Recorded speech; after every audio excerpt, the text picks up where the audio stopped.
La région contestée du Haut-Karabakh était calme mardi après 6 semaines de violence entre l'Arménie et l'Azerbaïdjan. La veille, la Russie avait négocié un accord de cessez-le-feu qui est d'entrée en vigueur à minuit. Dans le cadre de l'accord, la Russie a commencé à déployer des soldats de maintien de la paix russe arrivés dans des chars et des véhicules militaires dans la région du Haut-Karabakh. Moscou a également envoyé des casques bleus dans la ville arménienne d'Erebuni où elle disposait également d'une base militaire. Au cours des dernières semaines, l'Azerbaïdjan a réalisé des gains territoriaux au cours des combats des zones qu'il sera autorisé à garder en vertu de l'accord. L'Arménie devrait renvoyer les régions de Kalbajar et de Lachin en Azerbaïdjan dans les prochaines semaines. Un échange de prisonniers et de détenus devrait également avoir lieu. Les citoyens azériens ont célébré par des chants et des danses avec des drapeaux à la main. Pendant ce temps, le président azerbaïdjanais Ilham Aliyev a remercié le président turc pour son implication dans le processus.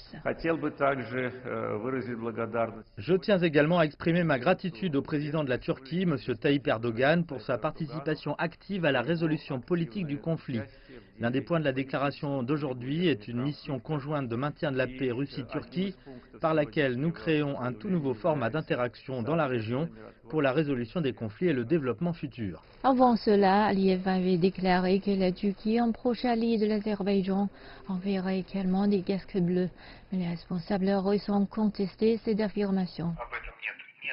Il n'y a pas un seul mot à ce sujet dans le texte de la déclaration publiée. Les trois parties ne se sont pas mises d'accord sur ce point. L'envoi de troupes turques dans le Haut-Karabakh n'a pas été accepté.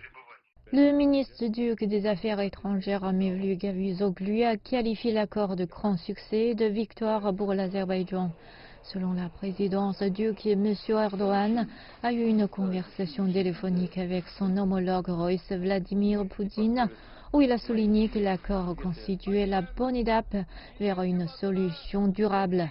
Erdogan aurait également dit à Poutine que la Turquie mettrait en place un centre d'observation du cessez-le-feu en Azerbaïdjan.